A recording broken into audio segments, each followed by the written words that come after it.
The opinions expressed by the host and guests in this show are not necessarily the views of Children's Health Defense.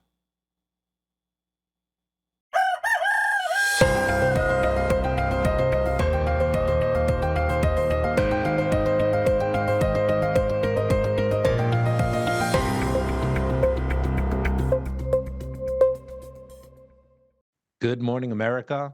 Good morning, world. Good morning, CHD. Welcome once again. My name is Michael Kane. I am the Director of Advocacy here at Children's Health Defense. And today we have Dr. Mary Talley Bowden on to discuss ending the 1986 Act. She is helping a petition along with Vaccine Safety Research Foundation to repeal the 1986 Act. This is, of course, the notorious act that gave a liability shield to vaccine manufacturers where they could not be sued. And instead, if you're injured by a vaccine, you have to go to a special no-fault court in Washington, D.C., known as the Vaccine Court. We're going to be talking about this petition. We also have legislation backing this called End the Vaccine Carve-Out, the End the Vaccine Carve-Out Act. In fact, we put out an action alert at Children's Health Defense in support of this, backing this End Vaccine Maker Immunity. Senator Rand Paul has a bill supporting this in the Senate, and Representative Gosar actually came out with this first in August of the past year of 2025. Children's Health Defense firmly supports this legislation. There's even the End the Vaccine Carve-Out Coalition at endthevaccinecarveout.com or .org. Over 40 groups have already shown support of this in the medical freedom world. They have an amazing list at endthevaccinecarveout.org, I believe in alphabetical order. Yeah, look at this here. It just goes on and on and on. Dr. Bowden is on this as well, too. Children's Health Defense, Teachers for Choice. I mean, it's the overwhelming majority of our movement is supporting this. Here's some of the members who helped to found this coalition, just showing unity, showing that so many people are against this legislation. Really funny tweet last week just put out by Rand Paul about his legislation and about this just craziness. Did you know vaccines guarantee immunity to pharmaceutical companies? A joke, but it really isn't funny because it's the truth. It's the sad, hard truth. So joining me now to discuss this new petition that I've signed and that we'd like to encourage you to sign is Dr. Mary Talley Bowden. Dr. Bowden, thank you so much for coming on today. Great to see you, Michael. Thanks for having me. Likewise. So talk to us about this effort led by VSRF. You're basically the spokesperson for it. You've been out there promoting this petition. Talk to us a little bit about this. Well, as horrible as the pandemic was, it did help wake me up to this whole issue of vaccine companies being completely free from any kind of liability, which I do remember during my training learning about this. But the way it was framed to us was, oh my gosh, if the vaccine makers didn't have this legal protection, then we couldn't have any vaccines because there are all these crazy people trying to sue vaccine manufacturers, and they would all go bankrupt if we didn't have this special protection for them. And of course, I took that hook, line, and sinker and never questioned it until the pandemic. But this is a common sense measure, right? I mean, why should they get special protections? If their product is safe and effective, then they should be fine. There should be no reason that they need this special protection. I have 4 kids. I was taking them to the pediatrician to get all of their shots, like a good doctor. And not once did the doctor say, well, hey, by the way, if something goes wrong, you're out of luck. Like there is no recourse. Now, there is some little vaccine injury compensation program, but it's hard to get compensation. It's hard to get real recourse if something does happen. And no other business, I don't have legal protection. You don't have legal protection. Why do they get legal protection? And this is a very common sense measure that both sides should agree on. I'm happy that we've got two members of Congress backing this. We've got Paul Gosar. He introduced a bill to end the liability protection for vaccine manufacturers. He did that last year. And now Senator Rand Paul has joined him and has co-sponsored in the Senate. Now, Vaccine Safety Research Foundation is trying to get the public to support these bills and trying to get the public on board. And they've started a petition, which I am helping to spread the word to get people just to sign on, so our congressmen, our representatives can see how much the public is behind this common sense measure. Yeah, it's really interesting and fascinating. A number of polls broke recently, at least one of them trying to throw shade at the medical freedom movement and act like the public doesn't support us. But still, even in trying to do that, that poll from Fabrizio had to admit overwhelming support for ending the liability shield. We're talking 65, 70, 80% support. Democrats, Republicans, and independents, like you said, this is just so common sense. Once people even learn, what do you mean vaccine manufacturers can't be sued? I would say today the majority of the public still doesn't even know that that is, in fact, the case. Talk to us a little bit about that. This actually, to me, seems like an electable issue. This seems like something that politicians can run on and actually gain votes. I know they're trying to act like the medical freedom or MAHA vote is so tiny nowadays. I don't think that that's true. And I think this is a perfect example of where, even like you said, there is really big public support for this. Right. I mean, the first step is awareness. Like I said, like you go to the pediatrician's office, they don't tell you this. And I think people would be shocked if they actually knew. I recently became a precinct chair in Texas, and I just attended our Senate district convention. And healthcare is a legislative priority for many. It was number 5 on the list. And so people are very interested in health and health freedom. The pandemic touched every single voter out there. And this is one little step we can take to right the wrongs of what happened during the pandemic. Unfortunately, I still see patients injured from these COVID shots almost daily in my office. I mean, years later. And there's no recourse for them. There's no way for the government has completely abandoned them, and they're very challenging to treat. But at least this bill would, help those people get some recourse. And from what I understand, it could even, I think I'm thinking of another bill. The end the EUA would be retroactive, but I don't know if this would be retroactive or not. But it is common sense. In every other business, every other drug manufacturer out there is not protected by this special law, and patients need a way to get help if they are injured. Yeah, I think the other act you might be talking about might be the End the PrEP Act, which is supported by Representative Massey, which would which just makes the COVID shots in this whole even crazier court that nobody ever gets any accountability or even money. The average settlement, if you're COVID shot injured, the average settlement is $4,000 for people whose lives have been completely and totally ruined. Speaking about that, I mean, vaccine injury is so important in all of this. There was an ACIP meeting scheduled to finally, I think in the 50-year history or whatever it is of ACIP, finally deal with and talk about vaccine injury. And what happened? You have a court in Boston, one judge that stops this. Actually, Children's Health Defense has actually appealed, and HHS has said they're going to appeal. I hope that happens soon. It's so very important.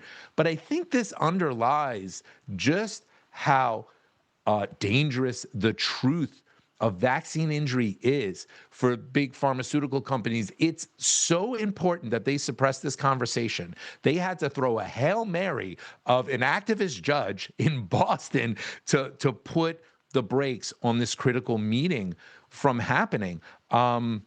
I'm not even sure what my question here is, Dr. Bowden, but I would love to hear your take on this and your opinion in this area. It's disappointing, but also not entirely surprising, right? I mean, I don't think as long as Trump is in office that we're going to see any real truth come out about the COVID shots, unfortunately. But I will say the majority of the public has woken up. At one ACIP meeting, I think it was in September, they said that, and this is from the CDC, they said only 10% of healthcare workers were continuing to get the shots. Wow. So that means the medical community knows. The medical community needs to get a little louder, though, because and I will say this about our representatives, too, because we know that the vast majority of people that we elected to represent us are no longer getting these shots, and they're not giving them to their children. But they're willing to let their constituents go in harm's way. And they're not taking them because they know that they don't work, and they know that there's a risk, and they're not willing to take that risk. Even though we have agencies like, you look on every major, I did this yesterday. I started looking around all the hospital websites. Who's still recommending these shots? They all are. They're all recommending these shots blindly. And we really need people to get louder and challenge our representatives to speak up and do the right thing. It's really interesting to see, some of the moves we saw come out of DC were pretty conservative, like moving the COVID shot to shared decision making. Like I've been in this movement for a while, and I didn't even know it wasn't shared decision. I didn't even know, I didn't really have a say that the CDC says, no, this happens. This happens to your kid. You're not involved in the process. And so just this little shift of saying, no, now the parent's involved in the process with the doctor, even that is unacceptable to big pharma. I actually have pharmas on the naughty list. It's April. It's the last time I'll wear this is kind of a Christmas sweatshirt about big pharma. But even just that little tick of the needle made them go into complete panic mode that they need to stop this. They need to shut this down. We can't have this conversation about, first off, choice. And second off, I think the big one about injury. These are two things that big pharma and the stooges that front for them are making sure stay as far out of the dialogue as possible. But I think I agree with you. The genie's out of the bottle. I don't know, no matter what happens, I don't know if they can really put this genie back in the bottle, even if they suppress changes that are trying to happen, even if they cancel ACIP meetings. Right. I think we have reached the critical mass. And I agree with you. We just need to get louder. We just need to be more insistent on these issues because we're right. I mean, plain and simple. We are. And I was surprised at the Senate District Convention meeting. I pushed forward a resolution to ban mRNA shots in Texas. And I was really nervous about it because I thought it's going to be super controversial. And it was overwhelming support. I mean, there were a couple naysayers. Overwhelming support. The public is aware of all this. We just have these powerful forces in big pharma that are making it sound like, there's more people backing these shots than there actually are. So again, yes, we need to just keep getting louder. We in New York, I'm from New York, unfortunately, but hey, I'm not leaving. We're fighting here. We keep fighting. We can't have all the good people leave New York, California, Maine, Connecticut. Who's going to battle if we don't? So I'm still here fighting. And we had a rally up in Albany on March 24th. Hundreds of people attended. We had dozens and dozens, scores of meetings with elected officials. And one of the big things we did is we brought vaccine-injured firefighters, vaccine-injured disabled children with Down syndrome. We brought parents of children who were killed when they were given 6 shots that have 12 antigens in them in one visit. And this poor little baby, 1-year-old girl, Sanaya, died 11 hours after that happened. And thankfully, and God bless her, her mother, Shantisha, came to Albany, spoke at the rally in tears, and spoke in the offices, went into the offices of Democrats, of Republicans, and told her story about this horror that had happened to her. She brought her child to the 1-year visit, and they said, oh, you missed the 6-month well visit. Oh, We got to gosh. catch her up. That's the AAP schedule. Remember, the AAP schedule says, no, it's if you miss, you just catch up.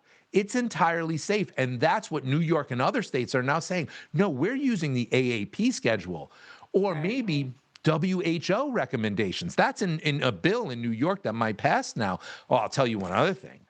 In the bill in New York now, they're actually saying it doesn't need to be FDA approved to be Wow. mandated for What? children in New York. That's where we're coming now and what we're dealing with. Yeah, please, your comments on this. That's just insane. I'm sorry. It's just gone off the deep end. I mean, what happened to just basic informed consent, basic bodily autonomy? This defies all of that. It absolutely makes no sense. And as a young mother, I blindly marched my children into the pediatrician's office and didn't question them. So I hope that given what happened during the pandemic, people are doing their diligence and doing their research and not just listening to. Unfortunately, we can't trust all the medical authorities anymore. I mean, we saw that during the pandemic, and anybody that's blindly following a protocol, shame on them. I mean, this is just horrible. And yeah, we do not need the World Health Organization telling us how to treat our patients. Yeah, they blindly following anything at this point. We should all know we don't need to blindly follow anything at all. We need to be thinking for ourselves. We need to be organizing. In the bill in New York, it says they can follow the guidance of the AAP or other organizations, including international organizations. Who is that? I mean, obviously, they're referring to the WHO there. I just want to remind people, one of the ways we can slow this down or maybe stop this is to end the liability shield that big pharma vaccine manufacturers have. Go to Vaccine Safety Research Foundation's website, sign the petition to end the vaccine carve-out, calling to repeal the 1986 vaccine injury law, which is where that carve-out, that liability shield exists. Dr. Bowden, I want to switch it up for just a few minutes here, because you referenced twice that you actually were elected to a local office in Texas. Congratulations on that. That's fantastic. Children's Health Defense doesn't support nor oppose any candidate for political office, but we do support all of those who support medical freedom. Why don't you talk a little bit about getting elected to office, what inspired you to do this, and what is this local position that you did get? I think it's important for our audience to be aware of these things. Yeah, I will say I didn't know what a precinct chair was until maybe a year ago. Right. It's basically the smallest unit of governance that you can possibly have. So every county is made up of a number of precincts, and so you become the representative for this little segment of your county. It's usually a few thousand people or a few thousand homes, and your job is to get out the vote and try to inform your constituents about the issues. But you also attend these meetings. So it starts with a precinct convention. So what happens is people from your precinct can show up, and you can present resolutions. And a resolution is something that you want to become a law. And you vote. You go to the precinct chair convention. You vote on these resolutions. You vote on who will go to the next step. The next step is a Senate district convention. And then you go to the Senate district convention, and you vote, and all these resolutions from all over your Senate district come together. And I was on the resolutions committee, it was a massive undertaking. I had no idea how much work goes into this, but you basically take all the resolutions from everybody in your Senate district, you compile them, you rank them, you edit them, and then at the convention, you vote on them. And so we did that last Saturday. It was an eye-opening experience. And during that convention, and this is for the Republican Party. So the Democrat has their own way of doing it. This is for the GOP. And then you get your legislative priorities.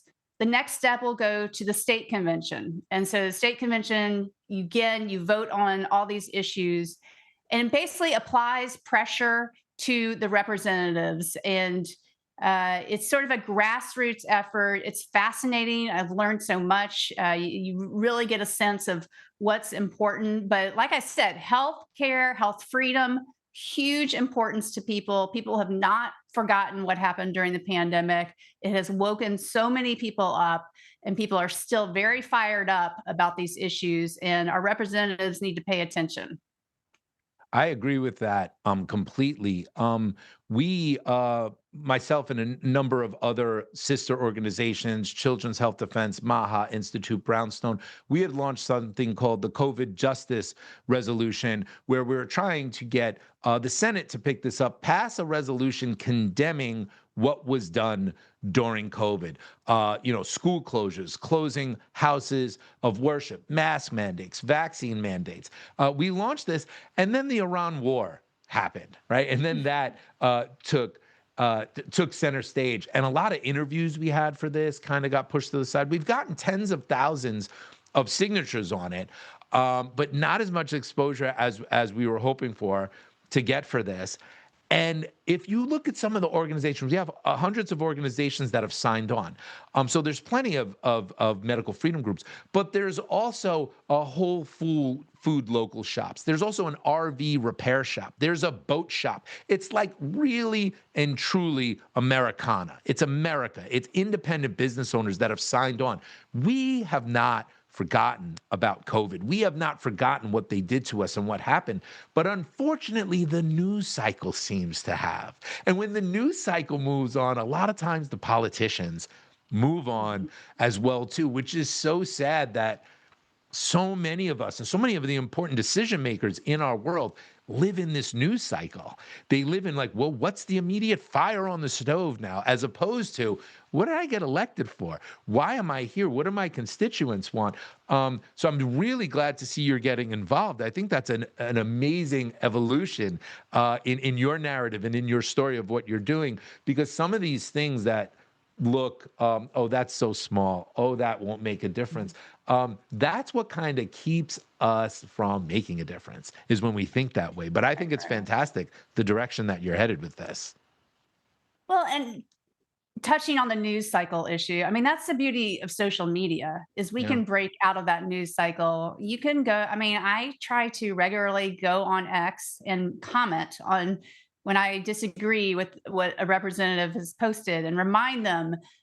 We can all eat. That's an easy thing you can do, is get on social media and fight back that way.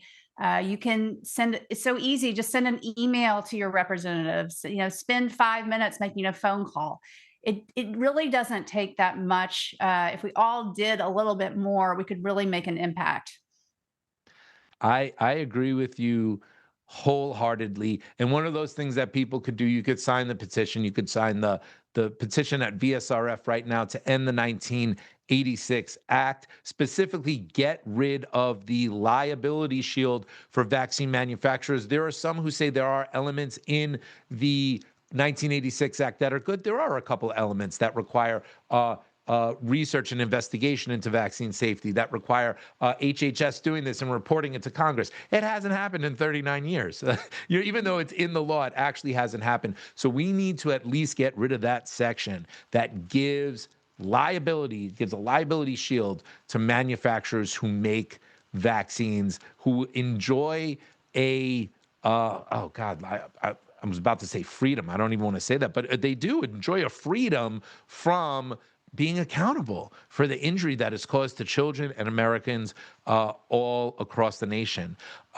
Dr. Bowden, I so appreciate you coming on here and raising awareness of this and educating us on how local politics works in Texas. That's fantastic. I hope other people are examining their own local politics and what roles they can play. Just any final thought, anything you want to say just to take us out at the end of the segment here, please do. Well, in terms of politics, I think working on a state level is a lot easier to accomplish things than on a federal level. I do hope people will take a minute just to sign this petition, and also take a minute today to reach out to your representatives and voice your thoughts on medical freedom. It's very important. I also have an organization called Americans for Health Freedom. And our goal is to find politicians who are willing to simply state the COVID shot should be pulled off the market. Check that website out if you can see the people that have passed my litmus test, and because it's very hard for most politicians to do that, and we need more people to just speak out. Amen. We certainly do. Dr. Mary Talley Bowden, thank you so much for coming on today, and thank you for all the great work that you're doing. Thank you, Michael. Don't go anywhere. Stay tuned. Coming up now, we have the legendary Dr. Meryl Nass.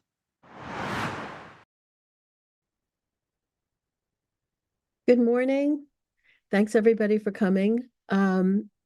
Today, Mary Holland asked me to talk about the Hepatitis B vaccine and the fact that I had given testimony about the Hepatitis B mandate in the New Hampshire legislature on Thursday.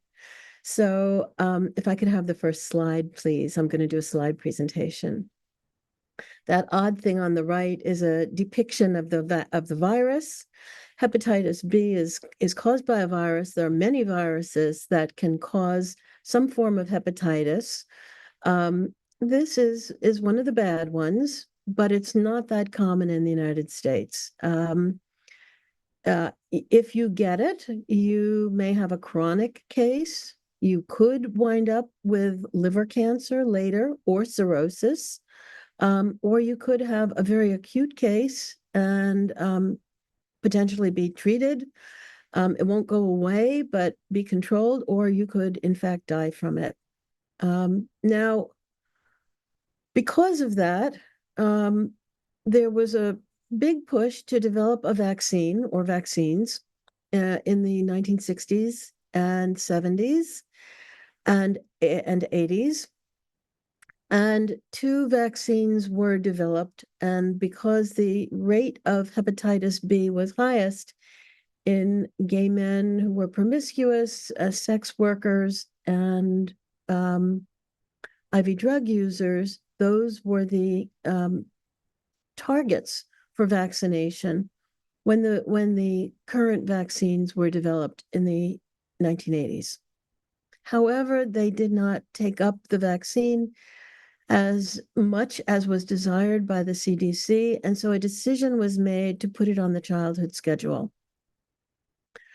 And I'm going to go into that a little bit more. So let me finish with this slide. So at that point, it was decided, for reasons that are not clear to us, that this vaccine should be the first vaccine ever in 1991 to be given to all babies on the day of birth.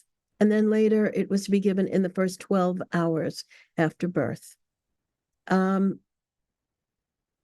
That didn't make sense. It was a universal recommendation, but only supposedly 0.5% of mothers actually had hepatitis B that could be transmitted to an infant. So clearly the issue should have been identifying those mothers, and there were tests to do so, and then giving their babies the appropriate treatment, which is not actually just the hepatitis B vaccine.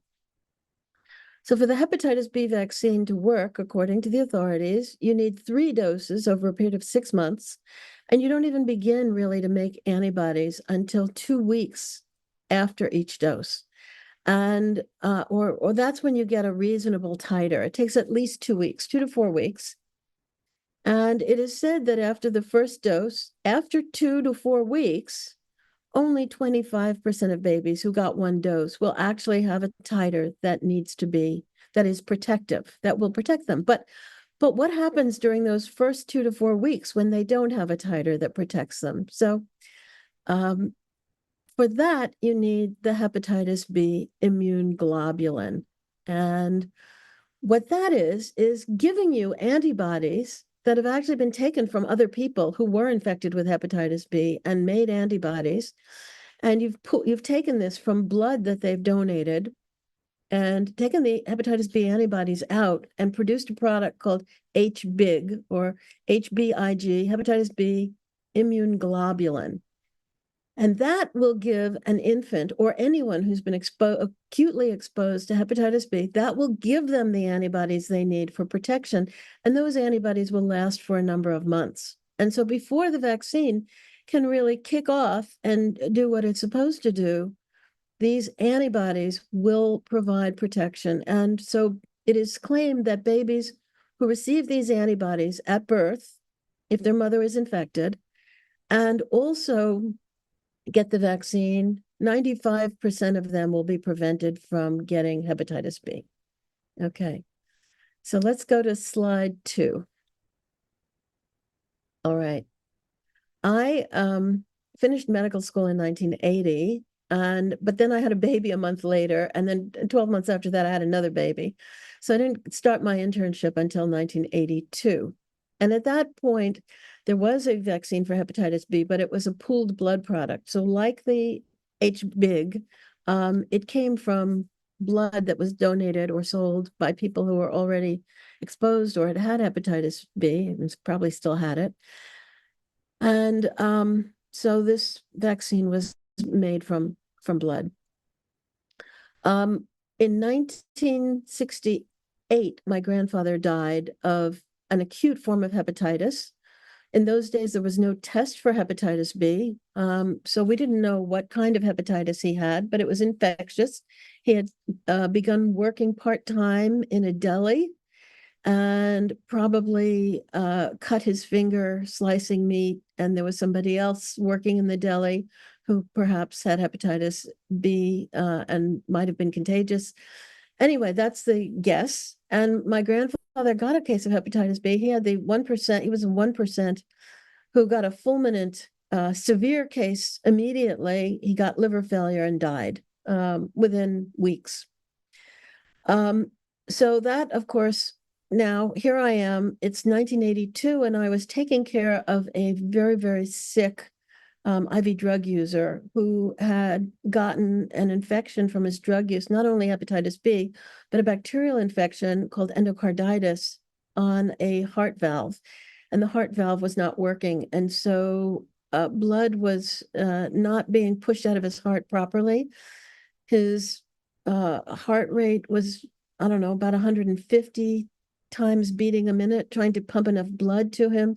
His lungs were filled up with fluid, and it was bloody fluid. This was about as bad as you can get. He was dying in front of my eyes, and I was the intern in charge of him, trying to save his life all night long.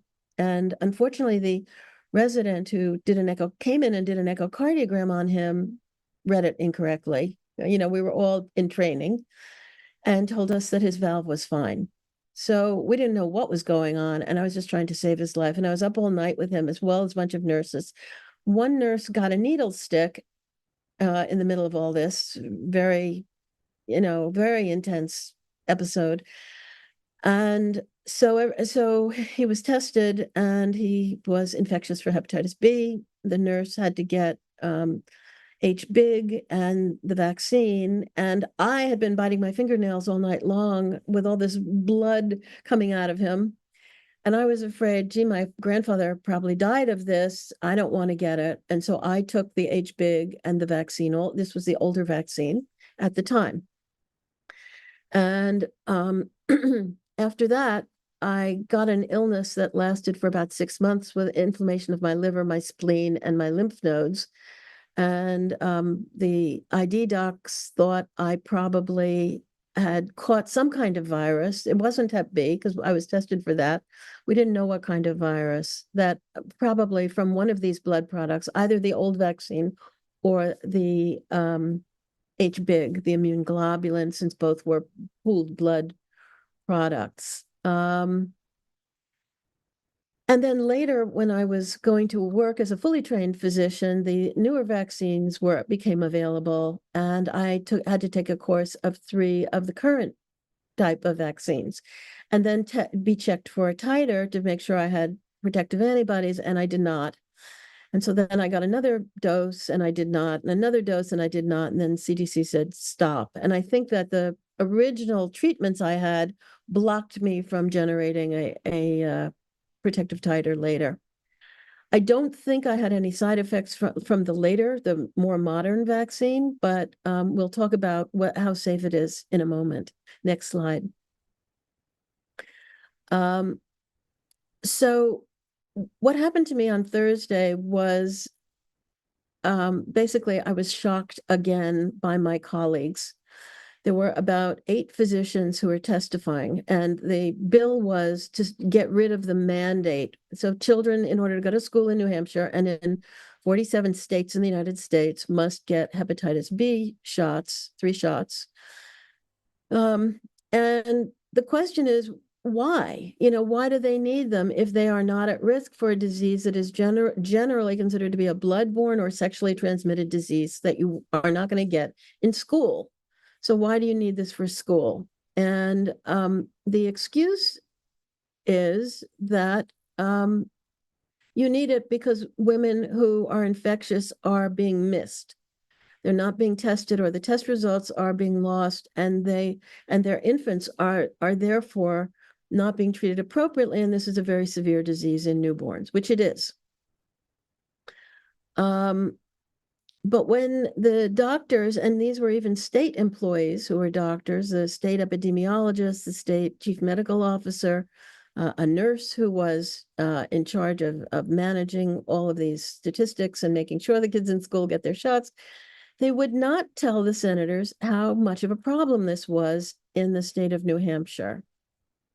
And it turned out it's an almost non-existent problem in the state of New Hampshire. So with maybe 1 acute case per year on average. So, or 2 in this case, 2 cases in 2022. So 2 acute cases of hepatitis B in a year in New Hampshire. And these are probably in IV drug abusers or sex workers or gay males, and not in neonates primarily. And I say that confidently because there are only between 10 and 20 reported cases in neonates, newborns, per year in the United States.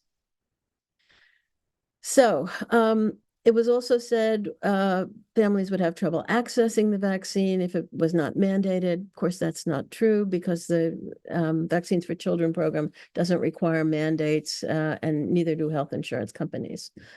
But the big issue was that, so all of these doctors said how important it was to give every baby the hepatitis B shot so we don't miss any, and we don't have neonates, newborns, and very young babies getting hepatitis B and being very, very ill or dying or needing a liver transplant or something like that. Next slide. So I figured out the numbers. So it's claimed that 10 to 15% of birthing mothers are not being tested, or there's no test result on their chart. But in New Hampshire, it was only 1%. And it's said that 0.5% of mothers who are giving birth are contagious for Hep B. And it's claimed that 90% of them do give the infection to their babies, and about 90% of those babies develop the illness. It also should be noted that only 73% of newborns actually do get the hepatitis B vaccine on that first day or 12 hours of life, because 27% of parents are smart enough to say no. So despite the fact that it's mandated, many parents say no, and we all should remember that. Now, if these numbers are accurate, and we have 3.9 or 3.8 million births per year in the United States, then about 30,000 babies would be missed. And these 30,000 babies many of them would get the vaccine, but none of them would get the HBsAg because there was no test on the chart to show that the mother was infectious. And therefore, of these 30,000 babies, you would think if 90% of them were getting the disease transmitted, you would actually, Lou, I was going to go through all those late slides at the end, so you don't need to worry about finding them. you would think that a high percentage of 30,000 babies a year would get hepatitis B, but in fact, there's only 10 to 20 babies per year that are reported to have acute hepatitis B. And some probably smaller number or some other number with chronic hepatitis B that shows up later. But still, it's nowhere near 90%, or we would be hearing about a lot more cases. So these estimates about transmission of hepatitis B and the number of mothers that have it and all of that must be wrong. That's the point. We have estimates here. We don't have real numbers. These estimates come from the CDC and they don't make sense. So the problem is a lot smaller than what CDC says. And when I looked at death certificates in the United States, they only identify 1,700 deaths per year due to hepatitis B. So what is that? That's about one, I'm not going to figure out now, but not very many people in the US are dying from hepatitis B, and most of them were not infected as infants. Next slide. So, as I said, it doesn't transmit casually. There is only one new case reported per 100,000 Americans yearly. Only 2,000 to 3,000 new cases reported per year.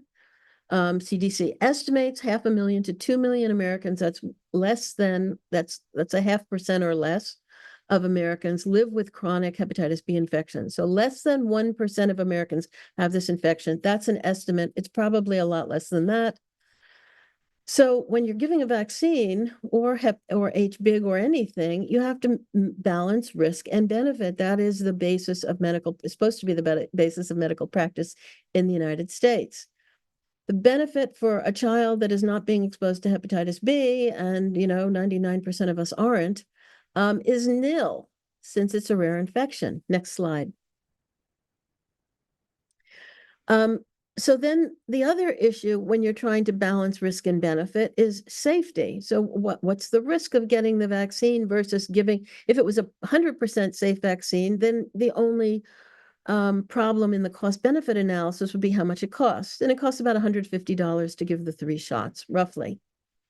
But if it's not safe, then and then the question is, how unsafe is it? How do you balance that risk against this very marginal benefit where you might be saving 20 babies a year if you gave maybe, but it would be less because you're not giving them the HBsAg, the immune globulin. So there isn't reliable data. You can't read the literature and figure this out. I suspect the facts have been suppressed. There are lots of anecdotes I've heard about people becoming blind. The country of France, when the modern hepatitis B vaccines were developed, they had a program to vaccinate everybody in France in the mid-1980s. And they vaccinated half the country, and there were so many cases of a multiple sclerosis-like condition developing that they stopped there was a widespread outcry against it, and they had to stop the program for many years. I met with the French expert, Dr. Marc Girard. This was 20 years ago in Versailles, where he lived when I was on a trip to France. And he spoke a little English, I spoke a little French, and luckily my son, who was fluent in French, accompanied me. And he explained to us that in France, he was actually the legal expert for the cases, for the legal question of whether people were being injured by the hepatitis B vaccine in France. He was the expert for both sides. That's how it works in France. He has an MD PhD in what's the word? I've forgotten it. In the analysis of side effects from drugs and vaccines in particular. And he was able to see all of the unpublished literature and data that had been accumulated by the manufacturers and others and the government. So he got to see everything, and he told me it was an extremely dangerous vaccine. Next slide. Okay, so CDC does not recommend only vaccine for babies whose mothers are positive. It says you must have the hepatitis B immune globulin as well. And so I've taken this right from this CDC webpage, which says Any baby born should receive both the hepatitis B immune globulin and all 3 recommended doses of hepatitis B vaccine. The immune globulin provides immediate protection that lasts 4 to 6 months, which gives you protection until the vaccine protection really kicks in. That's the important point. So let me explain this again a different way. If you haven't tested the mother, or you don't know if the mother is positive or negative, and you're talking about giving only the vaccine, it's going to take a little over 6 months or more for a newborn to develop, for 90% or 75%, something like that, of newborns to develop a protective titer from the vaccines you give them. And for some period of time at the beginning of their lives, they will, at least 2 weeks, and for maybe up to 6 months or more, they will not have made enough antibodies to fight off the hepatitis B virus, okay? So you are fooling yourself if you think you are treating these babies adequately by mandating a universal vaccine so you don't miss any babies, because it is critical to have the immune globulin, which provides the bulk of the protection for the first weeks up to 6 months. Next slide. And this is again a CDC from a CDC website, and you can see at the bottom, after the first dose, CDC acknowledges that only 25% of infants develop a protective antibody titer. And it takes at least 2 weeks to get that. After the second dose, you're up to 63%, and after the third dose, you're up to 95%. So these are CDC numbers. We don't know if they're entirely accurate, but you can see that the vaccine alone is not protective. So everybody who's talking about the need to give babies this vaccine is fooling the senators of New Hampshire and the public, because what you really need is to test all the mothers. Sorry. It's critical that the mothers be tested. So why are so many mothers, it's claimed 10 to 15% of mothers, not being tested at the time of birth? Could it be that we're allowing this real tragedy to take place in order to push the universal vaccines? Next slide. So this is just an interesting slide from Aaron Siri to show that babies are getting vaccinated in utero as well as after birth with a large number of vaccines. Next slide.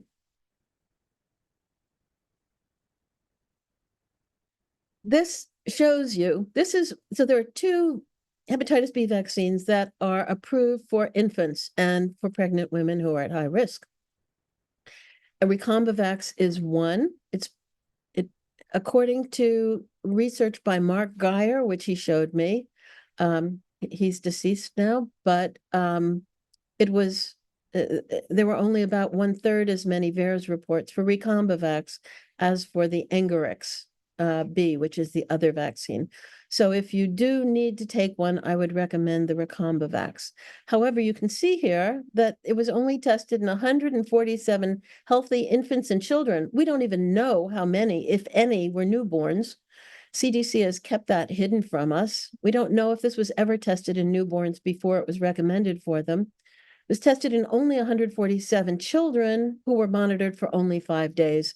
And when you're monitored for only 5 days, it's easy to say that there were no serious side effects, because really, the really serious side effects generally, apart from anaphylaxis, generally take longer to develop.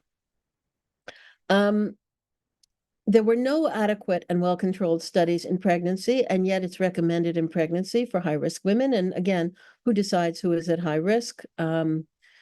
The doctor, the obstetrician, and what are the criteria? CDC doesn't really provide those criteria. And for pediatric use, they claim it's safe and effective. Next slide. Engerix is the other vaccine. Same story. This one was only followed for safety for 4 days. They gave it to 5,000 healthy adults and children. They don't tell us how many were children. They don't tell us how many were newborns. And they were followed for 4 days for safety. Next slide. What the state employees, the medical employees in New Hampshire told the senators of New Hampshire was that we needed to give this universal vaccination because children could spread hepatitis B in daycare centers and in schools. And I pointed out that even before the advent of the vaccines, there was no documentation of hepatitis B being spread in daycare centers or in schools because it is not spread. It's not an oral fecal, which you could spread in a daycare center. That would be hepatitis A, not B. There's hopefully no sex going on and no dirty needles in daycare centers and schools. Next slide. This shows that there's only one new case, according to CDC, which is estimating this number in 1 in 25,000 Americans per year. So the risk is very low. And there are certain populations, Black populations, Asian Pacific Islanders. So the hepatitis B is common in China and in Southeast Asia. It's very uncommon in the US. In the Pacific Islands, it is intermediately common. So much more common in Pacific Islanders than in Americans who are born here. And most mothers of newborns who are positive were born outside the United States, generally in Southeast Asia or Pacific Islands. Next slide. So why aren't mothers getting, if 10 to 15 mothers are missing this test in the hospital when they deliver, why aren't they doing it in the hospital? It turns out it only takes 5 minutes to perform. Every mother needs to have this test who's giving birth, and every baby with a positive mother needs to get the appropriate treatment, which is the vaccine and the hepatitis B immune globulin. But for all the other babies, there is no reason to give them this vaccine, particularly in the first 12 hours of birth, when you don't know what that baby is going to be like. And if that baby winds up with a neurologic condition, you won't be able to identify it as being due to the vaccine. You can't blame it on the vaccine. You can't sue anybody because you don't know that that baby wasn't born that way because they've given the vaccine within the first 12 hours. Next slide. It costs for the test about $50, the same as the cost of giving a single dose of vaccine. So it's not expensive, and you could replace that universal vaccine with the cost of testing, and then you would know the mothers could be treated appropriately, the infants could be treated appropriately, everyone would get better care, and you would have no need for the universal vaccine. The fact that no medical professionals told any of the senators about hepatitis B immune globulin, and the fact that giving the vaccine at birth was inadequate to prevent hepatitis B is what shocked me, and I think it will shock you also. I'm giving you this is the real story.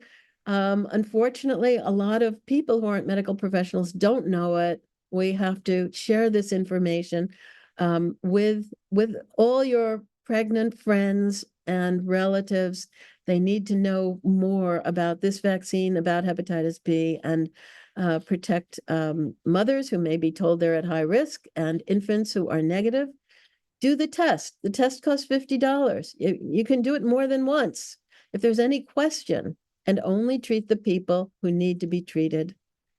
I think that's the last slide. Am I right? So is that the last slide? Okay, we're done. Thank you very much.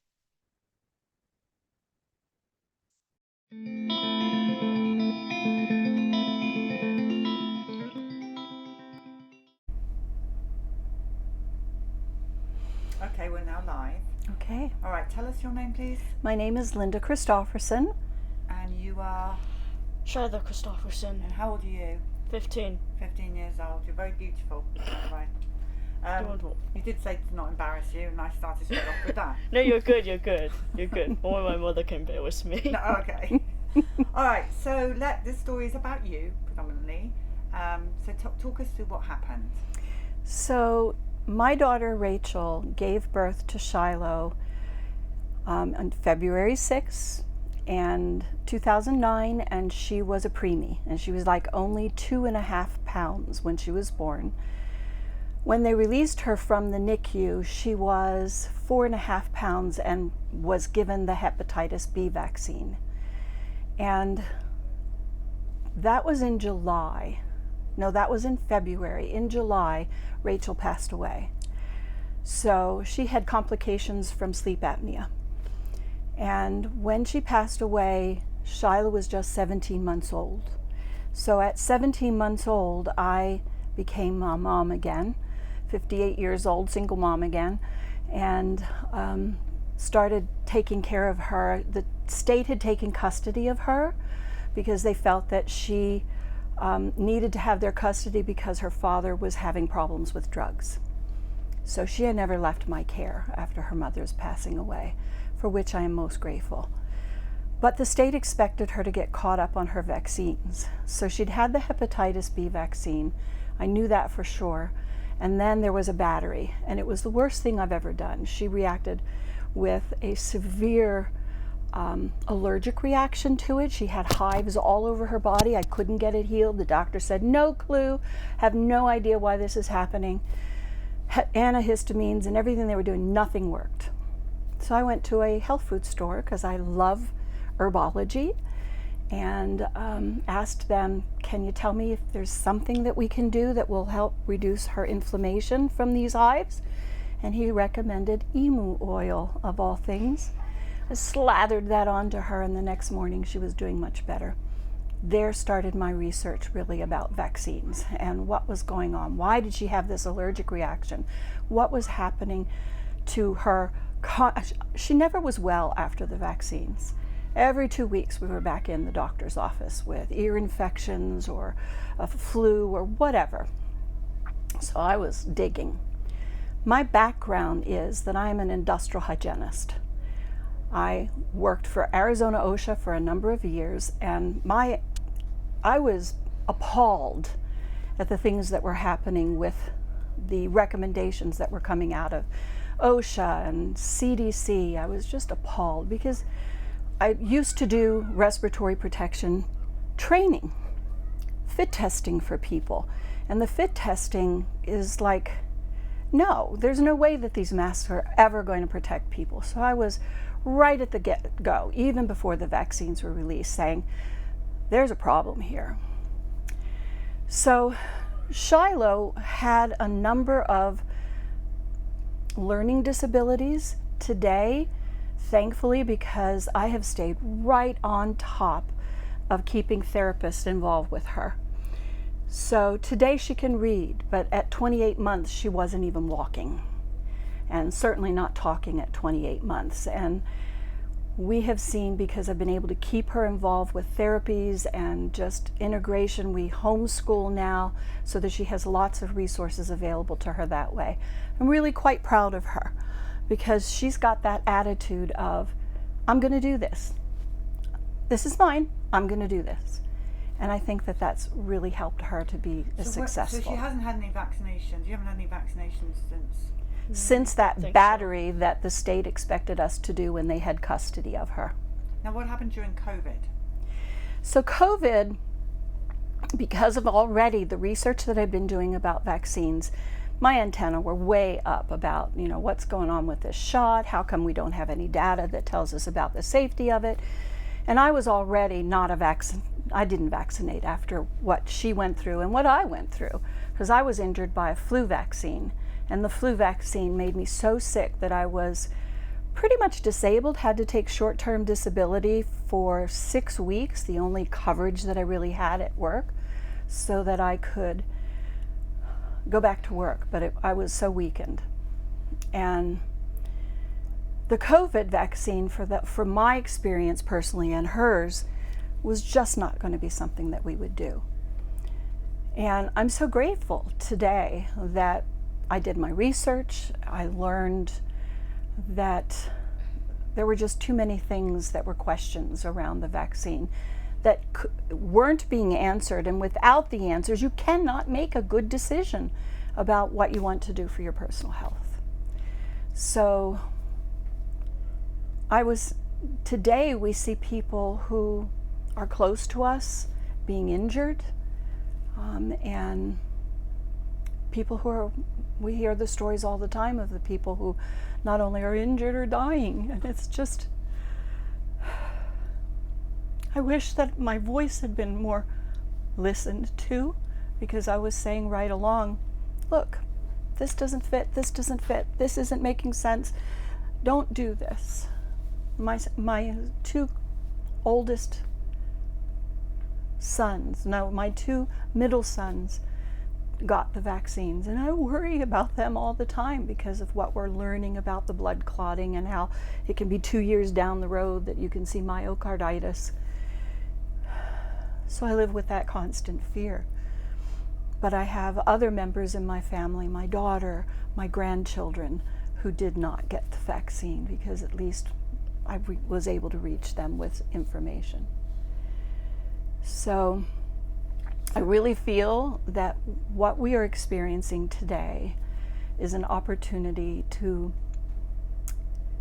step back and reevaluate our personal choices and how we have to take ownership of our health so that we don't have any questions, because it's the questions that were never answered that are causing the problems in people's health today. Thank you for telling us that. What would you like to be when you grow up? Maybe a pop star. A pop star? I'm just kidding. I'm kidding. Oh. Maybe a musician. You like music? Hand it over. Yeah, wonderful. We need lots of good musicians. So you had a pretty rough time as a baby. Yeah. So at least you know now the dangers of vaccinations. The Yeah. real dangers. We all have to know the dangers, I guess. Yes. Well, we do. What do you think of the bus when you see the bus? It looks really cool. You did a good job with it. I would I-5 right now, but I don't think I can. You can sign it. Sure. You can sign it. I don't It's say gonna be like no. that. Is there We anything had the else? privilege of signing the first Vax bus. Shiloh was 246, and I put her brother, who has ADHD and has really affected his ability to function in the world, I put his name up too, because I felt that it was vaccine related. So Is there anything else you want to tell the people before we end this? what I really want to say, and I hope that it comes across in a way that folks can sense my sincerity, please make time, because we're all so busy.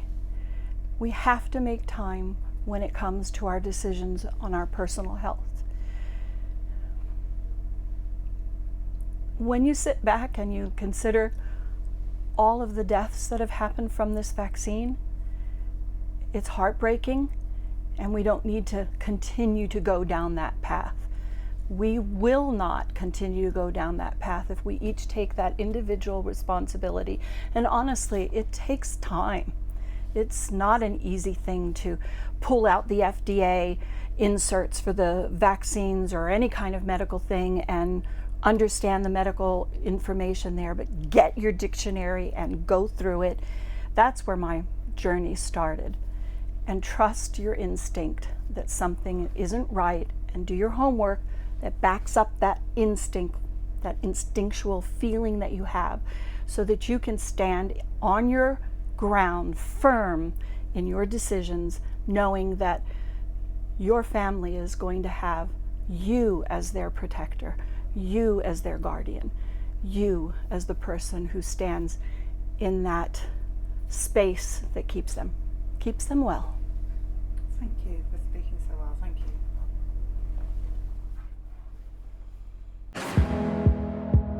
This and all CHD TV programming is made possible by generous support from viewers like you. Please consider making a contribution today to keep our programming going strong. Thank you.